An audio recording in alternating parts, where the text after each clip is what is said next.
The massive doors of the Galactic Academy of Elite Warriors towered before James, their polished surface reflecting the light of three suns.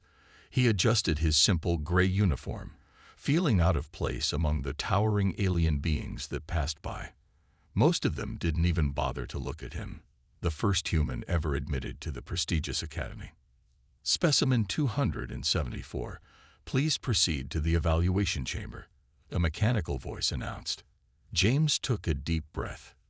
He had a name, but here he was just a number, a curiosity from a developing world. The evaluation chamber was a vast circular room with walls that seemed to shift like liquid metal. Various alien officials sat in elevated platforms, their multiple eyes and enhanced sensory organs studying his every move. The head evaluator, a massive being known as Master Green, rose from his seat. His crystalline skin caught the light, creating rainbow patterns across the chamber. You understand, Master Green's translator device crackled, that this academy has trained the galaxy's elite warriors for 10,000 cycles. Never has a species so. He paused, searching for a diplomatic word. Underdeveloped been admitted. James stood straight, keeping his face neutral. I understand, Master Green.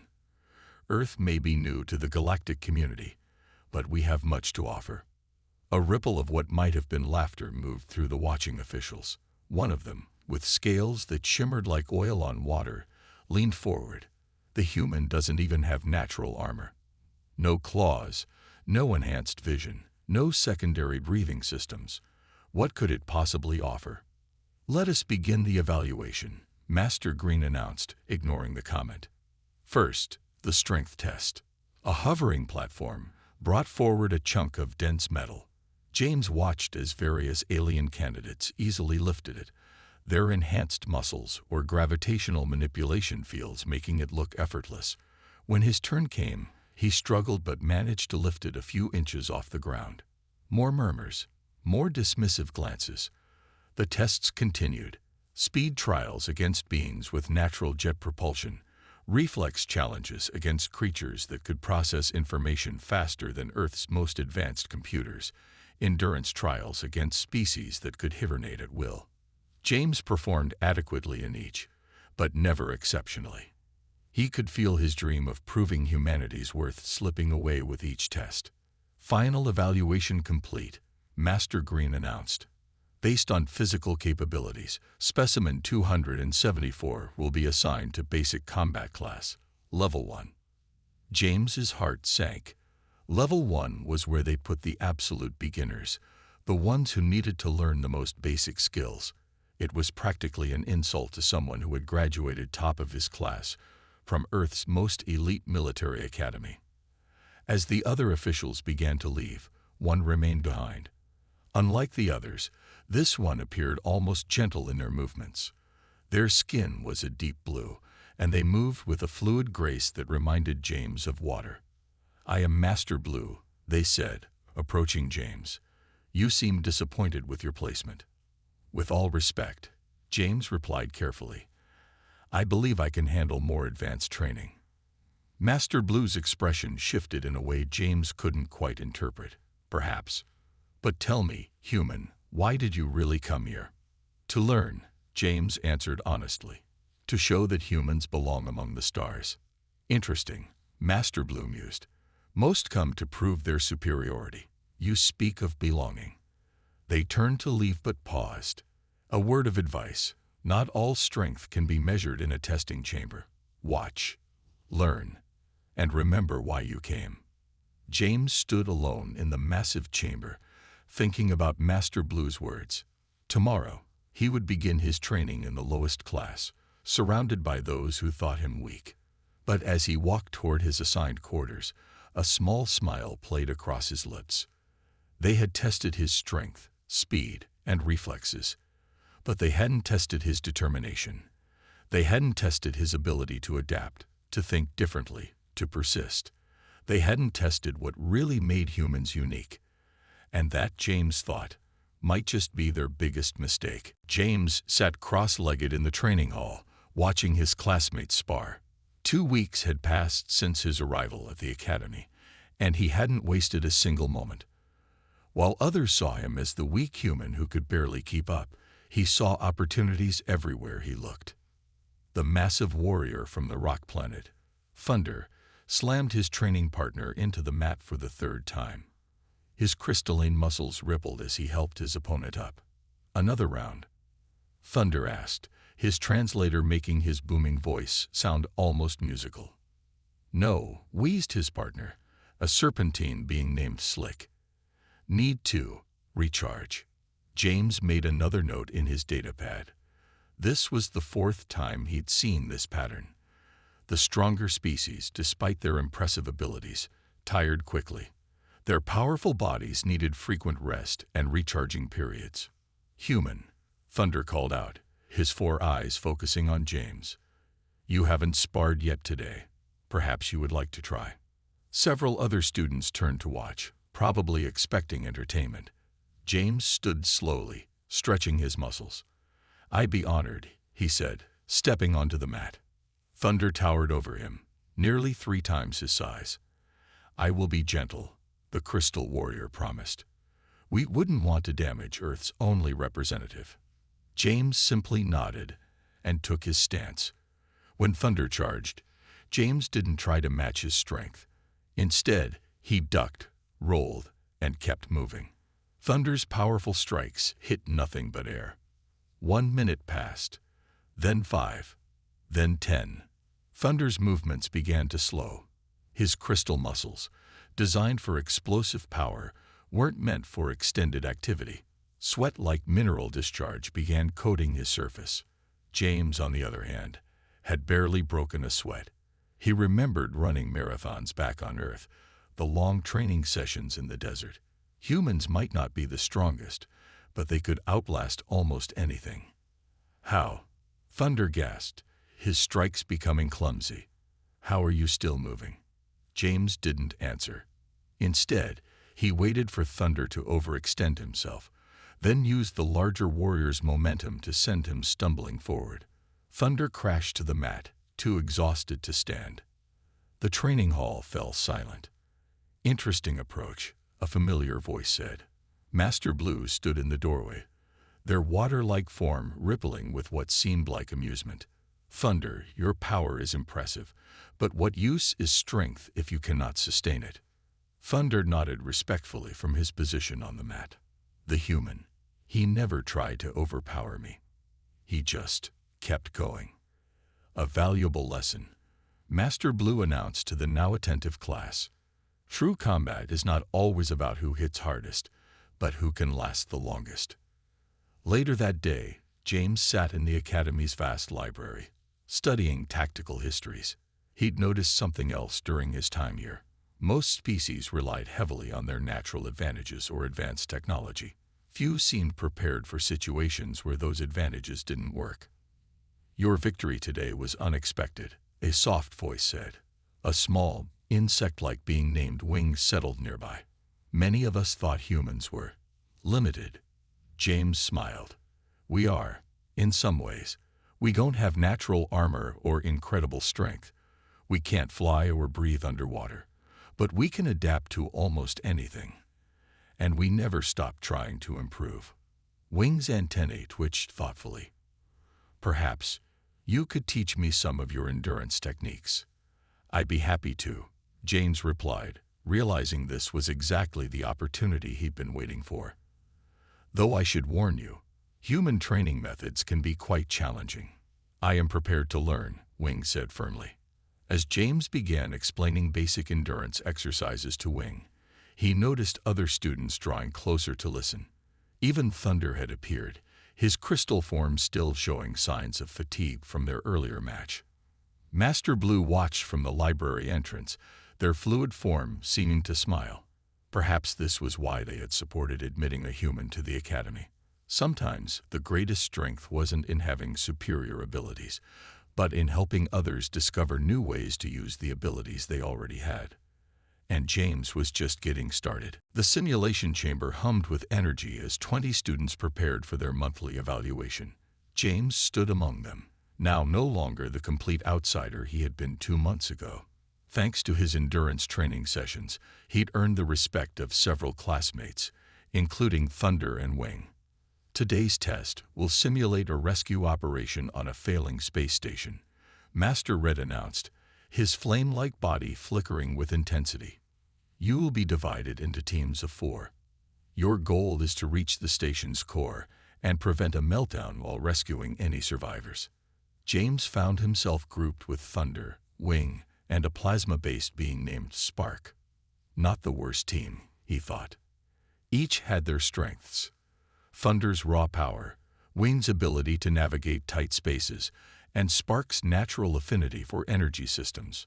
Beginning simulation in 3, 2, 1. The world around them transformed. They stood in a damaged corridor, emergency lights pulsing red. The station's artificial gravity fluctuated wildly, and warning sirens blared through the speakers. This way, Spark said, their glowing form illuminating the darkness. I can sense the core's energy signature. They moved quickly through the station, dealing with various obstacles. Thunder cleared debris, Wing scouted ahead through ventilation shafts, and Spark handled the malfunctioning electronics. James kept watch, noting how each of his teammates began showing signs of fatigue as they progressed. Then everything went wrong. A massive power surge rocked the station. The simulation's safety protocols suddenly disengaged, and the holographic environment became dangerously real. Emergency! Master Red's voice crackled through their communicators. The chamber's control systems are failing. All teams, hold position until... The transmission cut off. Spark flickered anxiously. The energy readings, they're becoming unstable. This isn't part of the test anymore. Thunder tried to contact other teams, but their communications were dead. Wing's antennae twitched nervously. Our natural abilities are draining faster than normal. Something's interfering with our energy patterns. James looked at his struggling teammates. The chamber's malfunction was affecting their unique biologies more severely than his simpler human form. He had to think fast. Okay, listen, he said, taking charge. The simulation's still running on backup power. If we can reach the control room, we might be able to shut it down manually. But we need to work together.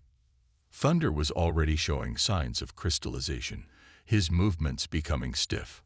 I can't maintain my form much longer. Lean on me, James said. Wing, can you still fly?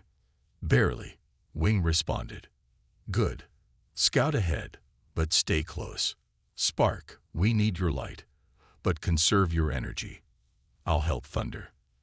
They moved through the increasingly unstable environment. James's muscles burned from supporting Thunder's weight, but he pushed through the pain.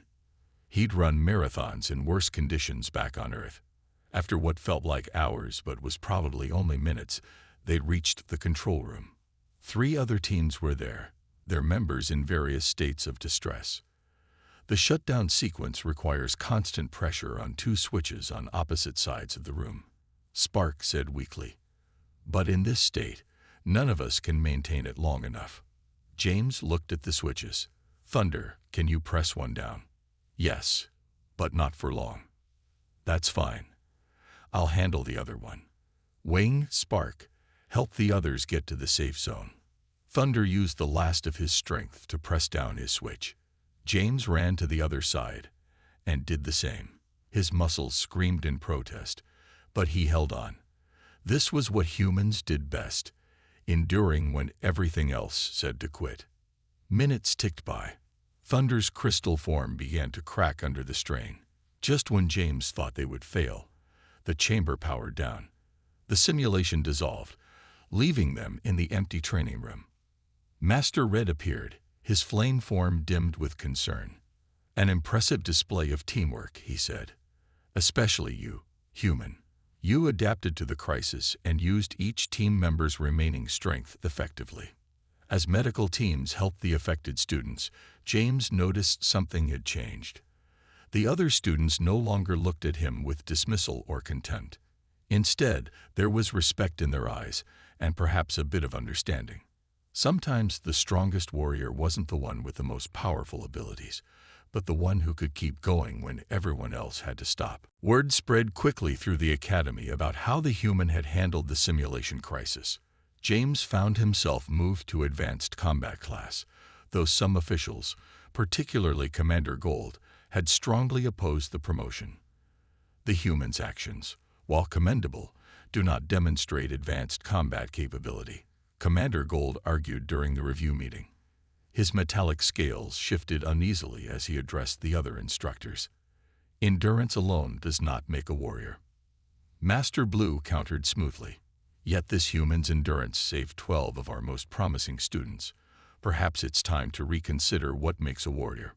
James stood quietly during this exchange, keeping his face neutral. But his mind was racing, analyzing the politics at play. Commander Gold represented the old guard, those who believed in raw power above all else. They saw humanity's admission to the academy as a dangerous precedent. Later that day, in the advanced training hall, James worked with a small group of students who had specifically requested his guidance. Among them was Flash, an energy being who had struggled with the academy's traditional training methods. "Your natural speed is incredible," James explained to Flash, "but you're burning too much energy too quickly. Try this instead." He demonstrated a more efficient movement pattern, one that humans had developed for long-distance running. Commander Gold watched from the observation deck, his golden scales reflecting the training hall's lights. His expression was unreadable, but James could feel the disapproval radiating from him. "Commander," Master Blue appeared beside Gold, "you seem troubled by our human students' teaching methods." "Teaching?" Gold scoffed. "He's spreading weakness. These techniques, they go against our warriors' natural instincts. Yet look at the results." Blue gestured to Flash, who was now moving with notably improved efficiency. James pretended not to hear their conversation as he continued the training session, but he noticed something interesting. Commander Gold's personal guard, all the elite warriors, were paying very close attention to his lessons. That evening, as James studied in the library, Wing buzzed in excitedly. "James, you won't believe what I overheard in the communication hub." James looked up from his tactical manuals. "What is it?" Commander Gold was sending an encrypted message to the High Council. He was warning them about how human training methods are spreading through the academy. He called it a concerning development. James frowned. He had expected some resistance, but this seemed extreme. "Did you hear anything else?" Wing's antennae twitched nervously. He mentioned something about maintaining traditional standards and preventing contamination of proven methods. Before James could respond, Thunder's massive form appeared in the doorway. "James, Master Blue requests your presence in the strategy chamber." The strategy chamber was a vast room filled with holographic displays showing various battle scenarios. Master Blue stood in the center, their fluid form rippling with concern. "Your teaching methods have caused quite a stir," they said without preamble.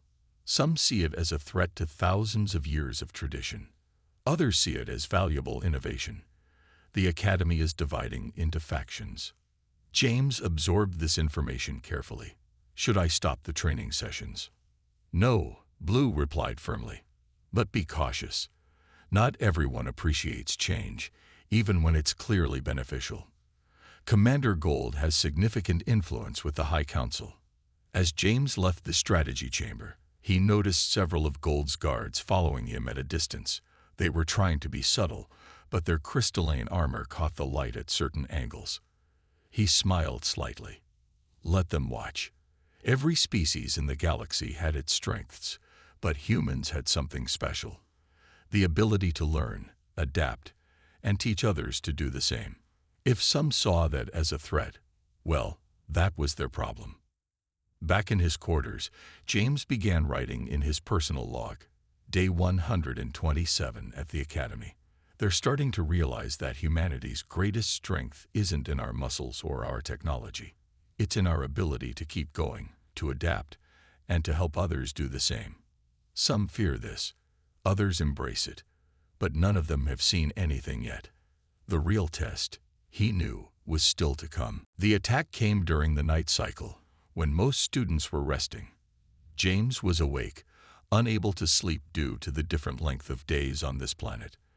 That's why he was the first to notice when all the advanced systems in his quarters suddenly went dark. A moment later, the Academy's warning sirens began to wail, but they cut off abruptly after just 3 seconds.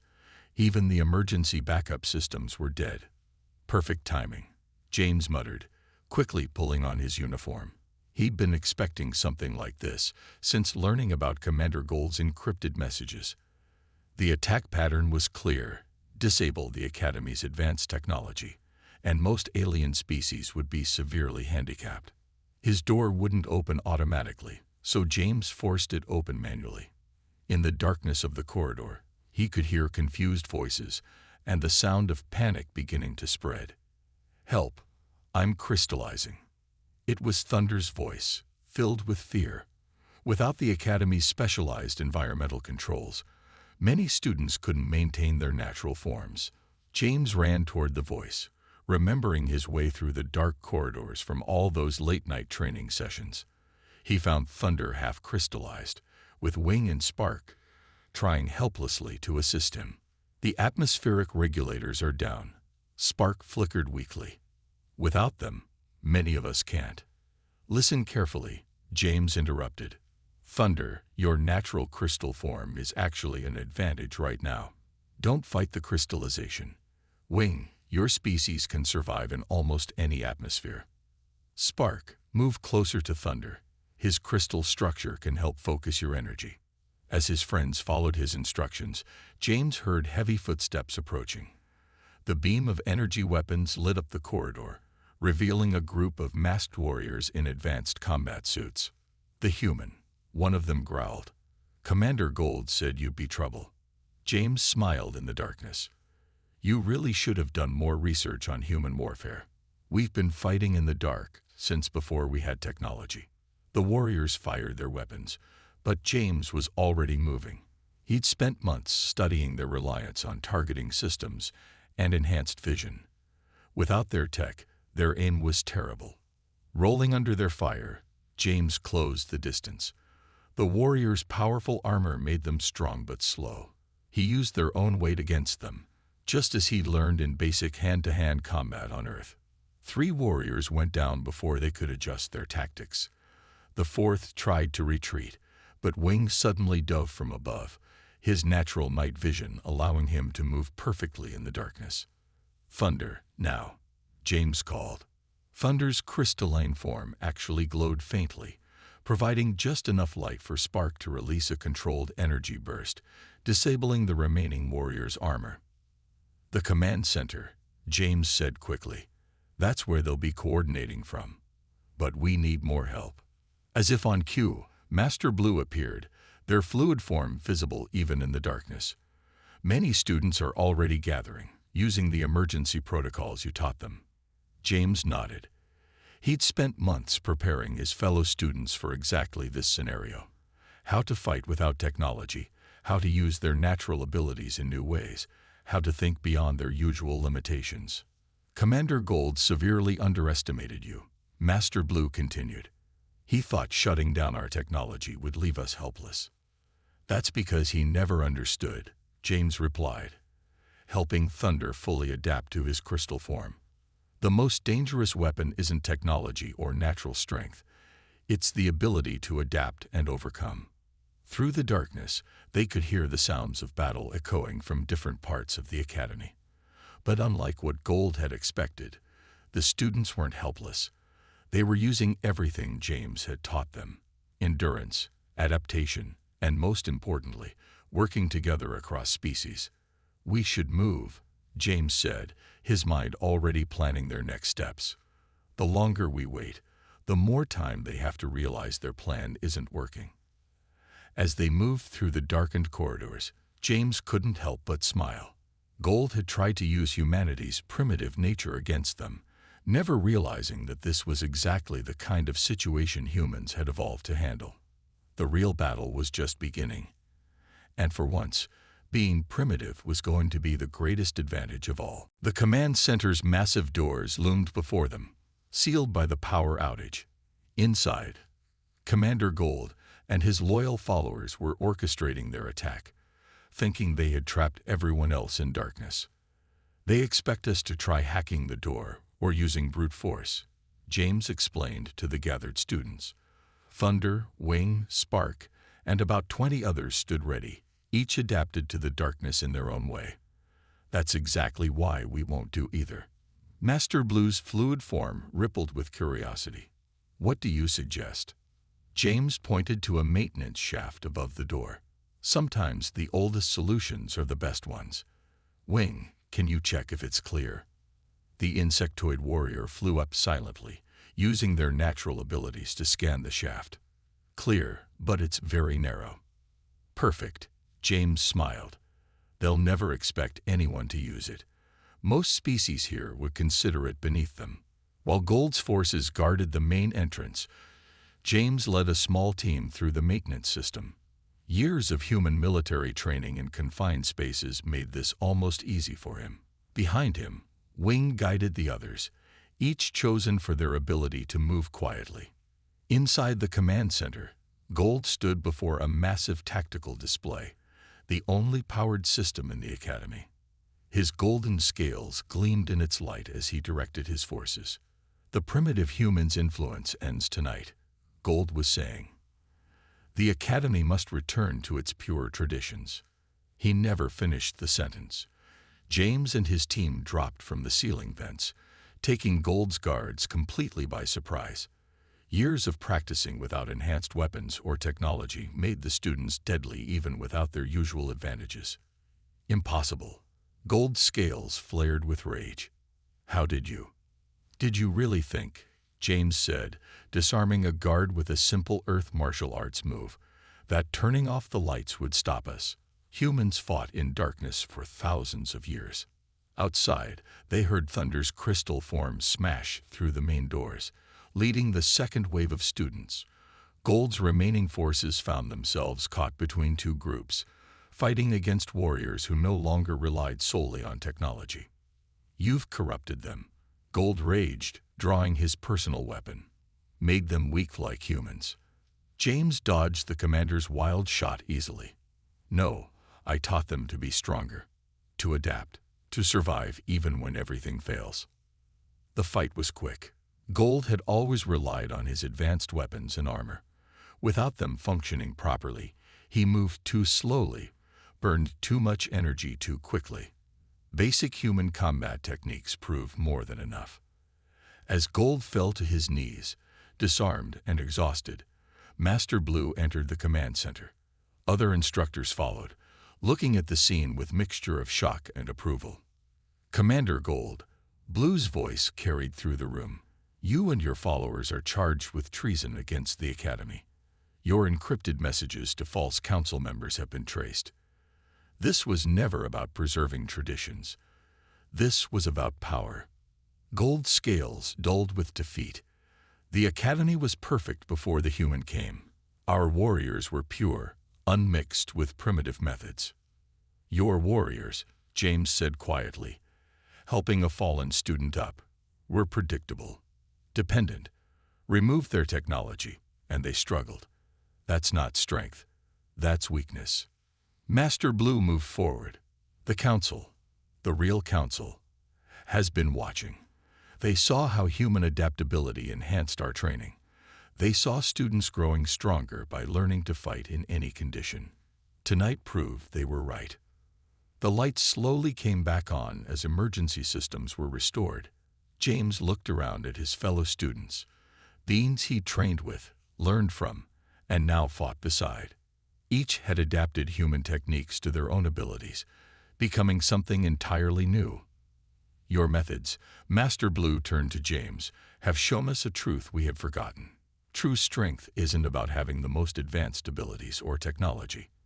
It's about being able to fight on, no matter the circumstances." As medical teams arrived to tend to the injured, James caught glimpses of respect and understanding in the eyes of even those who had once doubted him. They had learned what humanity had known for millennia. Sometimes, being called primitive isn't an insult. It's a reminder of how far you've come, and how much you can endure. 6 months after Commander Gold's failed coup, The Galactic Academy of Elite Warriors had changed dramatically. James stood at the front of the training hall, looking at his first official class as a full instructor. The room held a mix of species, including 3 new human students who had joined following the Academy's reformed admission policies. Today, James began, we're going to learn something that humans discovered thousands of years ago. Sometimes your greatest weapon isn't a plasma cannon or enhanced strength. It's the ability to keep going when everything else fails. Thunder, now a fellow instructor, stood beside him. His crystalline form had evolved to be more flexible, combining his natural strength with human endurance techniques. When James first taught me this, I thought it was a waste of time. I was wrong. The students watched intently as James and Thunder demonstrated basic survival techniques. Among them sat beings of all types, energy forms, crystalline structures, liquid entities, and even a few silicon-based life forms. All of them were here by choice, eager to learn what humans could teach them. Master James, a young energy being, raised their hand. Is it true that humans once fought wars with just metal and explosives? James smiled. We did, and those limitations forced us to become creative. We learned to adapt, to overcome, to endure. That's what I'm going to teach you today. The training session that followed would have been unrecognizable to the old Academy leadership. Students practiced fighting without their advanced technology, learned to use simple tools effectively, and worked on building their stamina. During a break, Master Blue entered the hall. Their fluid form had taken on a slightly different color since being promoted to Academy Director. The council representatives will be arriving tomorrow, they announced. They want to see the new training methods in action. James nodded. We'll be ready. The students have made incredible progress. Indeed, Blue agreed. Who would have thought that learning to be primitive could make them so much stronger? Later that day, James walked through the Academy corridors, now restored but forever changed. The walls still held their advanced technology, but new additions had been made. Simple backup systems, mechanical overrides, and emergency protocols that didn't rely on power. Wing buzzed up beside him, now wearing the insignia of a tactical instructor. Remember when they thought humans were too weak for the Academy? Now they're saying we made everyone stronger, James replied with a slight smile, though it wasn't really about strength at all. It was about endurance. Spark added, joining them. Their energy form had stabilized into something more sustainable, thanks to human efficiency techniques, about continuing when others would stop. In the main hall, a new mural had been added alongside the ancient warrior traditions. It showed beings of all species working together, combining their natural abilities with human adaptability. Beneath it, written in multiple languages, were the words, "True strength lies not in power alone, but in the ability to endure and adapt." James paused before the mural, remembering his first day at the Academy, how they had tested his strength and found it wanting, how they had missed the very thing that made humans special. Professor, a young human student approached him. The other instructors say you changed everything here. How did you do it? James looked at the student, seeing the same determination he had felt on his first day. I just showed them something humans have always known, that being underestimated can be your greatest advantage, that seeming weak can hide your true strength. As his students gathered for their evening training session, James felt a deep sense of satisfaction. The Academy had wanted warriors who could dominate through power and technology. Instead, they had learned that true strength came in many forms. And as he watched humans and aliens training side by side, each learning from the other, he knew that this was just the beginning. The galaxy had underestimated humanity once.